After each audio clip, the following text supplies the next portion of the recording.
Yo, what's up? Welcome back to another episode of the Swiss. Monday NBA coming off a great weekend. Well, Friday and Saturday were great, I should say. I swept the board on Friday. I think I went 7-0. Then I swept the board again on Saturday. I went 4-0, but it was really 2 picks. So I swept the board on Saturday again. Sunday, though, my bets went 2-4.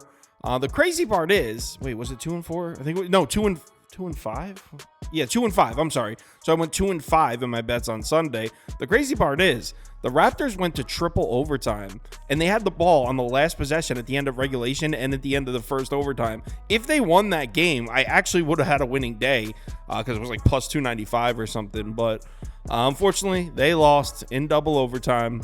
But anyway, let's move on to Monday. I think we got 6 games on the board. Let's go. Welcome to the Swiss. The Swiss.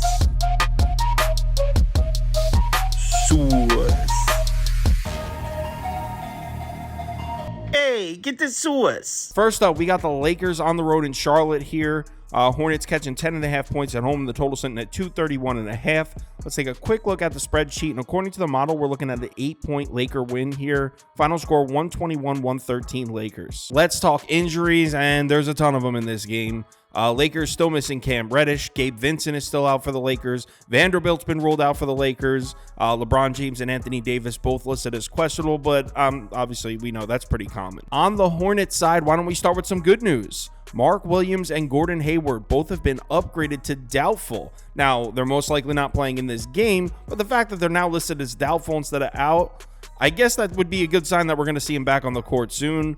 Kyle Lowry out, Miles Bridges out, Cody Martin questionable, LaMelo Ball questionable. I mean, this Hornets team, just some really bad luck this year. Betting trends on the Lakers side. Lakers 11-15 against the spread on the road this year, just a 24th most profitable NBA team on the road. So Lakers haven't been the best road team this year, but they are 3-2 against the spread in their last 5 on the road, so maybe showing signs of improvement. Check this out. The last 19 Lakers road games, the over is 16-3. So the overs have been cashing at an insane rate for Lakers road games, but it was 16-1. They've actually hit 2 unders in a row. Also, the Lakers are just 2-7 against the spread as road favorites this year. So this has not been the spot to bet the Lakers. On the road, laying points. And I mean, they're not just laying points. They're laying 10.5 points in this one. But on the Charlotte side, we're looking at some seriously ugly trends here. 2-14 against the spread in their last 16. Just 1-8 against the spread in their last 9 at home. 8-12 against the spread as a home underdog this year. So it's just not been the year for the Hornets. And it actually gets worse for Charlotte because they've particularly struggled against the Lakers. Just 1-8 against the spread in their last 9 matchups against the Lakers. And check this out. Since the Hornets have returned to Charlotte, so since the Bobcats became the Hornets, I think that was in 2014, 0-7 against the spread at home. So the Hornets have not covered the number at home against the Lakers once since rebranding themselves back to the Hornets. As far as betting this game, I'm just going to skip it. I mean, so many injury question marks. Hornets are on a back-to-back. How motivated is this Lakers team even going to be to play a road game against a bad Eastern Conference team with the All-Star break right around the corner?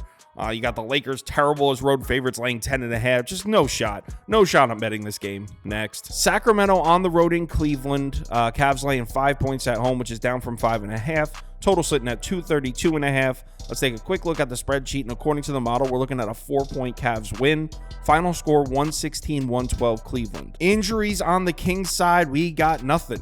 As I've said before, the Kings have probably been the healthiest team in the NBA. They've had some really good luck on that front. Nobody on the injury report. On the Cleveland side, things are looking pretty good also, which has not been the case for the Cavs this year. Ty Jerome is still out, but I don't have him on this graphic. Jarrett Allen is the only one of the main Cavs pieces that's on the injury report, and he's listed as probable, so Cavs should be at full strength here too. Betting trends for the Kings. Sacramento 16-9-1 against the spread on the road this year. Currently sitting on top, most profitable road team in the NBA this season. Same as they were last year. They were the most profitable road team in the NBA last year as well. Kings 6-3-1 against the spread in their last 10 overall, so they've been covering the number. And check this out, 8-3 against the spread as road underdogs this year. So this has been the spot to bet Sacramento on the road catching points. Kings are on the 7th and final game of a long road trip here, and they're 5-1 on this road trip so far. Now, to be fair, it's been somewhat of an easy road trip. Still, at Indiana is a nice win, but there was no Halliburton. At Golden State, that's a nice win. At Dallas, and Luka did play in that game, but Kyrie didn't. So let's give the Kings some props. They're 5-1 on this road trip, despite it being somewhat of an easy road trip. On the Cleveland side, we already know the Cavs have been covering the number left and right. 10-4 against the spread in their last 14. 10-4 against the spread in their last 14 at home. And 10-7-1 against the spread as home favorites this season. Here's the bad news for the Cavs. This Kings team has kind of owned them. Cleveland, in their last 12 matchups against Sacramento, just 3-9 straight up and 2-10 against the spread. So the Kings have given the Cavs problems in the past. That being said, these two teams don't play very much. I mean, they only met one time last season. As far as how these two teams match up on the court, well, you already know. We're starting out and looking at the above the break 3 numbers because we're handicapping a Cleveland Cavaliers game. When it comes to Cleveland, Boston, Golden State, as soon as you start, look at the above the break 3 numbers because they launch from there. In the last 10 games, 34% of the Cavs shot attempts have been above the break 3-point shots. Want to know who's dead last in defensive efficiency against the above the break 3 in the last 10 games? The Sacramento Kings. That's been a problem for them all season guarding the perimeter. So, and how has Cleveland produced against bad 3-point defenses? Well, they're 7-1 in their last 8 against bad 3-point defenses, bottom 25th percentile. So that would be the bottom 8 3-point defenses in the NBA. Cleveland 7-1 in their last 8, and all 7 wins were by 5 or more points. So right off the bat, I mean, this is a terrible start to the handicap for the Kings. And the truth is, if we think Cleveland's offense can score points on the Kings in this game, which I think the numbers point towards they can, we should probably just go ahead and bet Cleveland because the other side of the court, Cavs are playing defense at maybe the highest level of any team in the NBA right now. In the last 10 games, they're first in overall net efficiency, first in overall defensive rating. And they've done a great job against the fast break as well, which even furthers my point. Kings, as we know, they're an offense that like to get out in transition, push the tempo. I don't know if they're going to be able to do that against Cleveland. And Sacramento hasn't played well in these types of matchups in their last 5 games against top 8 defenses. So the top 25th percentile defensive ratings, just 1-4 straight up. And only one of those losses was even within single digits. So teams with elite defenses have really given the Kings problems. As far as betting this game, I mean, the matchup's pretty clear. You got to go Cleveland here. I love betting the Kings on the road. I love betting the Kings catching points, but on paper, everything points to the Cavs. So I'm on Cleveland. I actually bet it at 5.5, so I lost a little closing line value. I honestly don't care. I like it at 5.5. I like it at 5. Give me Cleveland -5 next game. Dallas on the road in Philadelphia to play the Sixers. Sixers catching 1 point at home. The total sitting at 242.5. Let's take a quick look at the spreadsheet. And according to the model, we're looking at a 6-point Philly win. 122-116 Sixers. Sorry about that. Let's talk injuries for Dallas, and that's basically the main story in this game. The good news is it looks like Kyrie Irving's going to play. He's listed as probable. But after that, it's pretty much all bad news for the Mavs. Luka Doncic is questionable. Maxi Kleber is questionable. Dante Exum is out. Derek Lively, he's ruled out as well. Dallas is nowhere near healthy here. But you know what? On the other side, Sixers are in a pretty nightmarish situation themselves. Joel Embiid, obviously out as we know. DeAnthony Melton is still out. Robert Covington is still out. Batum is out for this game. Tobias Harris might not even play in this game. I mean, this game is just a mess. I'm not even going to do betting trends or matchups for this one. I mean, as of right now, this is a straight pass. Maybe if we have some more information as far as who's playing, I might have a bet for this one on the live show tomorrow, 4 p.m., but as of right now, just pass. Next game. Golden State is on the road in Brooklyn. Nets catching 1.5 at home. The total sitting at 236.5. Let's take a quick look at the spreadsheet. And according to the model, actually the model has this one pretty on par with the sports books. Final score 118-116 Nets. Injuries on the Golden State side. Andrew Wiggins is listed as doubtful, and that's a new one. Wiggins has been playing, so it looks like Golden State's going to be missing him. Chris Paul is still out. Gary Payton Jr. is still out. Dario Saric, he's not on this graphic, but he's listed as probable. On the Brooklyn side, Nets are still without Day'Ron Sharpe. He's missed a lot of this season. Finney Smith has been ruled out, and Ben Simmons has been ruled out for this one as well. Dennis Smith Jr. is most likely going to play. He just sat out of their last game. He's listed as probable. Betting trends on the Golden State side. Warriors 5-6-1 against the spread in their last 12, so they've been up and down. But they have been good on the road this year. Golden State 12-8 against the spread on the road, the 5th most profitable road team in the NBA this year, and they've been specifically good as underdogs on the road. road, 9-4 against the spread as road dogs. So this has been a spot to bet the Warriors on the road catching points. On the Brooklyn side, things aren't quite as bad as they were 3-4 weeks ago.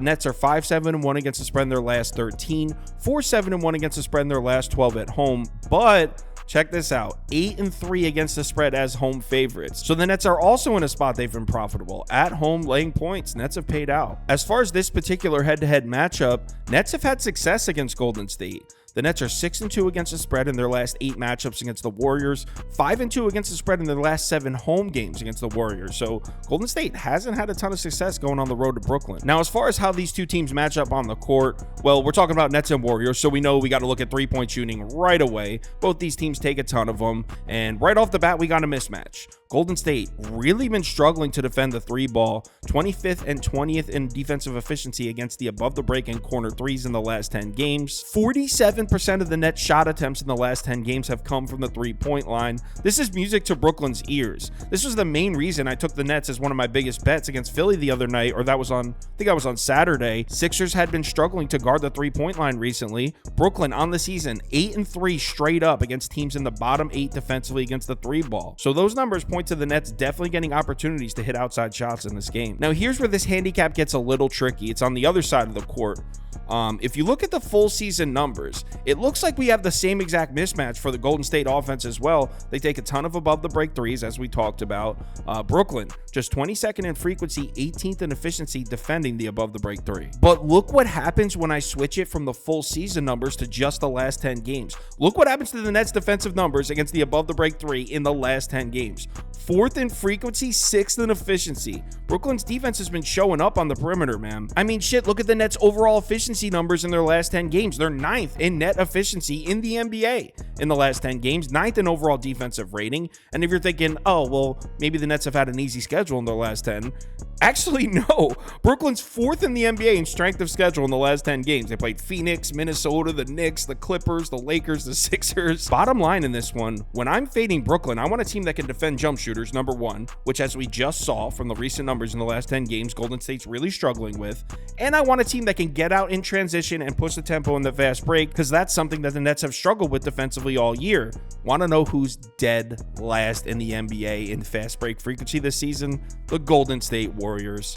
Got to be on the Nets here. Brooklyn -1.5, Brooklyn -2, whatever you can get it at. Next game. Clippers are on the road in Atlanta. Hawks catching 3 or 3.5, depending on your sports book. Total sitting at 244. Let's take a quick look at the spreadsheet. And according to the model, Hawks should win outright again. Final score 121-120 Hawks. Nobody on the injury report as of right now for the Clippers. They did just play a game in Miami last night, so it wouldn't be crazy for someone to pop up there and be listed as questionable as we get closer to tip-off. But as of right now, Clippers should be fully healthy for this game. On the Hawks side, they're going to be without Clint Capella, which is a big one. He's been ruled out. DeAndre Hunter listed as questionable. Sadiq Bey also listed as questionable for Atlanta. Betting trends for the Hawks, I mean, as we know, worst team against the spread in the NBA, 14-35 against the spread, 7-18 against the spread at home, also dead last in the NBA. Check this out, though. 3-0 against the spread in their last 3 home games. And who are they against? The Warriors, the Lakers, the Suns. These West Coast teams have been having some problems coming into Atlanta this past week. As far as matching these two teams up on the court, well, right off the bat, we know Atlanta's going to struggle to protect the basket. In the last 10 games, they're bottom 10 in the NBA defensively in both frequency and efficiency at the basket. Clippers have taken 33% of their shot attempts at the rim in the last 10 games. And then you add on the fact that Clint Capella is out for this game. This mismatch is only going to get worse. And Clint Capella is not a guy, it's not like we could be like, oh, Hawks can play without Capella. He's only missed 2 games all season, so we don't even know what this Hawks team looks like without him this year. In fact, this entire half of the court is basically a mismatch. In the last 10 games, Clippers are number 1 in overall offensive rating compared to number 24 for the Hawks defense. I will say the Clippers have had a bit of an easy schedule as of late, but still, this offense is absolutely humming. And the matchup just keeps getting worse for Atlanta the deeper you look. What has been the biggest strength for the Hawks defense recently? Rebounding. But now with Clint Capella out and playing a team like the Clippers who are excellent on the offensive glass, I mean, it's really a tough sell here. And look at the numbers in transition. Atlanta's been terrible against the fast break this year. Clips offensively been top half of the NBA the whole season. I mean, on paper, the Clippers should be able to hang 125 points in this game, basically however they want. They want to shoot a bunch of threes, threes, they want to attack the rim. Basically, however they want to do it, they should hang 125 easily. Now, on the other side of the court, we could talk about the Hawks offense, and we could pull up the interior scoring numbers, because that's definitely been the weakness of the Clippers defense. But without Clint Capella, and keep in mind, Zubats is back. He missed 3 weeks for the Clippers, and now he's back. So I don't even know if protecting the basket is necessarily a huge weakness for the Clippers defense anymore. Obviously, if you look at numbers from the last 10 games, it looks bad. He's been out. Look, I really don't like the matchup for the Hawks here. To me, the only reason to bet Atlanta would be the spot, fading Clippers on a back-to-back, which makes sense. I mean, they played a game in Miami, immediately flew to Atlanta, so I get it. But they're 4-3 against the spread on 0 days rest this season, so they're above 500. I won't touch Atlanta. I'll say Clippers or pass. I'll let you know on the live show. The reason I'm not betting it now is I'm a little worried that I'm going to take Clippers -3 and then wake up in the morning and see that Kawhi Leonard and James Harden have been added to the injury report as questionable because of the back-to-back. Clippers really haven't done that as much this year, but I'm a little worried with that. But so I'll let you know on the live show. I might end up on the Clippers here. Definitely won't touch the Hawks. Clippers or pass. Next game. Actually, the next game is Raptors at Pelicans, and I didn't have time to get to it. Obviously, I know everyone's going to be taking New Orleans, right? Laying the points. Raptors coming off the double overtime game. Personally, the Raptors have a young team. Does a back-to-back really move the needle? I mean, these guys can play 2 basketball games. That really doesn't scare me. I think what I'll probably do is wait it out, and maybe on the live show, if we're looking at Toronto plus 13.5, grab it. But as of right now, I'll say Raptors or pass. I didn't really get a chance to look deep into this one, so I don't want to say anything definitive either way, but I doubt I'm trying to lay 11, 12 points with the Pelicans right now. So say Raptors or pass. I'll let you know on the live show. As I mentioned, we're going live at 4 p.m. Eastern time. Hopefully the community parlay hits again. The community's been hot, man. So if you're able to make it, we'd love to see you in the comments. We'll make our final decisions.